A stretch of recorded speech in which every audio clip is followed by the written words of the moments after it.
Japan সরকারের স্টকপাইল থেকে বিক্রি করা 2000 ইয়েনে 5 কেজি চালের যে অফারটি, সেটির জন্য সাইতামাবাসীকে অপেক্ষা করতে হবে আরও অনেকটুকু। কারণ এখনও সাইতামাতে এই চাল বিক্রি করা শুরু হয়নি।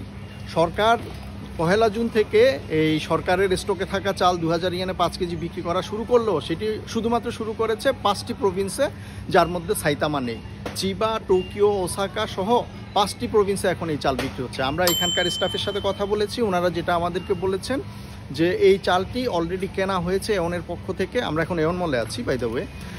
এওনের পক্ষ থেকে অলরেডি কেনা হয়েছে, কিন্তু এই চাল কখন আসবে এটা কেউই জানে না। এই চাল কেনা হয়েছে, এটা আসার পরে এটাকে পলিশ করা হবে, তারপরে হলো স্টকে তোলা হবে, তারপর হলো বিক্রি শুরু হবে। তো আমরা যারা সাইতামা আছি, এই চালটি কেনার জন্য আসলে আমাদেরকে আরও একটু অপেক্ষা করতে হবে। আর এই মুহূর্তে সাইতামাতে কোনো স্টোরে ঘোরাঘুরি করে লাভ নেই। যদি আপনারা সস্তায় সরকারের স্টকপাইল থেকে বিক্রি হওয়া এই চালটি কিনতে চান, তাহলে অবশ্যই আপনাদেরকে চিবা, টোকিও, ওসাকা অথবা অন্য যে প্রভিন্সে বিক্রি হচ্ছে এবং সিলেক্টেড যে কয়েকটা স্টোরে বিক্রি হচ্ছে সেখানেই যেতে হবে। এদিকে যদি আমরা মোটামুটি এই চালের বর্তমান অবস্থা দেখি, তাহলে এই যে কোশিহিকারি চালটা এখন 5 কেজি বিক্রি হচ্ছে 4838 ইয়েনে, যেটা গত বছরের দামের চেয়ে প্রায় 100% থেকে 120%-এরও বেশি দামে বিক্রি হচ্ছে।